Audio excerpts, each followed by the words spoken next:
Alergologiako kontsultara mota askotako pazienteak etortzen dira alde batetik adin guztietako pazienteak, bai ume txikiak eta bai agure, amona, aitonak ere ikusten ditugu. Hori alde batetik. Beste alde batetik ikusten ditugu pazienteak sudur, begi eta biriketako arazoa dituztenak, azaleko arazoa dituztenak ere ikusten ditugu. Baita ere, eta hau nik uste ez ezaguna dela, ikusten ditugu paziente asko, gaixo asko uzten dutenak alergikoak direnak, bai elikagai bati edo bai medikamentu bati, eta azkenean aztertu ondoren argi daukagu eta demostratu dezakegu inolako alergirik ez daukatela, eta horrek oso ondorio onak ditu bere bizitza kalitatean, zein normalean saihesten dituzten elikagaiak edo medikamentuak har ditzakete.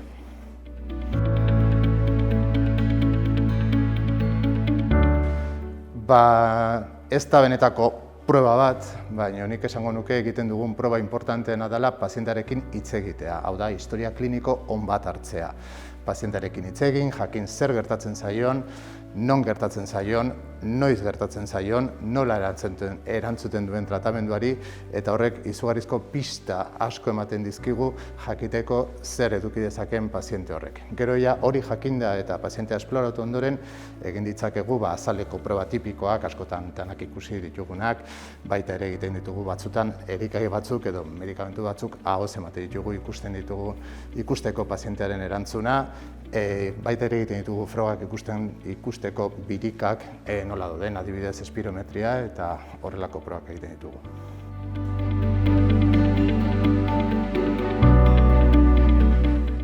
Desberdintasuna, alergia eta intolerantzian artean ikusteet adibide batekin ulertu dezakegula. Adibidez esnearekin. Esneak bi arazo sort ditzake. Alde batetik, pazientea egiten bada, eta ez da esnearen arazoa da, pazientearen gaixoarena. Pazienteak sortzen badu erantzun immunologiko bat, antikuerpoak, antigorputzak, esnearen proteina konkretu batzi, edo batzuei, horrek esan nahi du paziente hori alergikoa dela esneari, eta beraz esne hartzen duenean edukiko ditu arazoak. Arazoak normalean azalean, arnasteko edo shock anafilaktiko bat ere eduki dezake.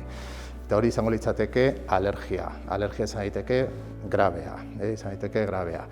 Eta aldiz, badaude beste gaixo batzuek ezin dutenak ondo liseria aparatuan esnearen azukre bat laktosa izena duena digeritu. Hori dela medio, esnea hartzen badu laktosa daukana, edukiko dute, tripa puztu, edo gasak edukiko dituzte, edo diarrea, edo tripako mina, horrelako sintomak. Baina ez daka horrelako bizitzarekiko arriskurik kuadroa. Eta, importantea da, desberdintzea paziente alergikoa, grabea izan daitekena, intolerantea, normalean grabetaderik ez daukanak.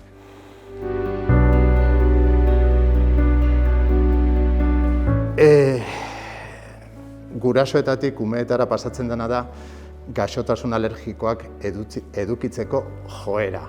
Gero gaixotasun alergiko konkretua edukitzea edo ez edukitzea, badaude hor faktore asko hor jokatzen dutenak bere papera. Orduan, batzutan guraso bat edo biak gaixotasun alergikoak baldin badituzte, umeak seguruen edukiko du gaixotasun alergikoren bat, baino nahita nahi ez da izan behar gurasoena. Izan daiteke beste edozer gauza bat edo ezerrez baita ere. Beste edozer gauza bat, segun zerrekin edukitzen duen kontaktua bere bizitzan ume horrek, gaixotasun alergiko bat, beste bat edo ezerrez edukiko du. Udaberrian alergia, eta hau da adibidea, alergia edabideetan egoten da, baina gaixotasun alergikoak urte osoan zehar dauzkagu, ez udaberrian bakarrik, baina badirudi komunikabideetan polena eta udaberria, eta orduan mundu guztiak eskatu egiten da eta gehiago agertzen gea, baina hori, azken finean da komunikabideak foko hor jartzen dutelako, gu pazientea ditugu urte osoan zehar.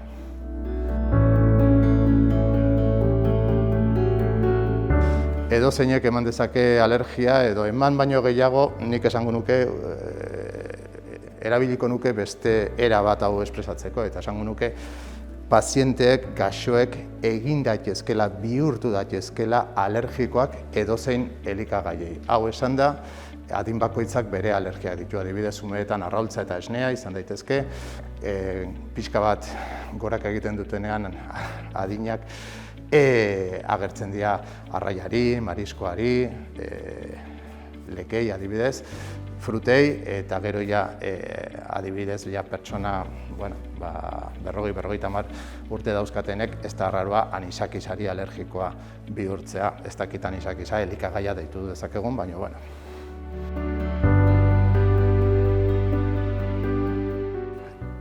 Bai, badauzkagu tratamendu berezia gaixotasun alergikoak tratatzeko. Seguruna garrantzitsuena izango da gaixoari ondo esplikatzea eta ondo jakin behar du zerri dion alergia, eta batzutan horrekin bakarrik arazoa bukatu egiten da. Adibidez, balin badaukagu gaixo bat rinitis eta asma daukana, eta demostratzen badugu rinitis eta asma hori izan daitekeela etxean hamster bat daukalako, hamstera etxetik baztertu eta kito, bukatu zaigu arazoa. Hori lehendabiziko gauza izango litzateke. Bigarrengo pausoa izaten da tratamenduetan, gaixotasun alergikoaren tratamenduetan, tratamendu farmakologikoak, hau da, medikamentuak erabiltzea, eta hirugarren maila batean tratamendu espezifikoa, tratamendu berezia, gaixoek txertoak deitzen duten tratamendua, guk ez dugu horrela deitzen dugu immunoterapia. Tratamendu horrekin lortu nahi duguna da gaixoaren erantzun desegokia alergeno batengan aldatzea, eta alergeno horrekin kontaktua daukanean sintomik ez edukitzea edo sintoma askoz gutxiago edukitzea.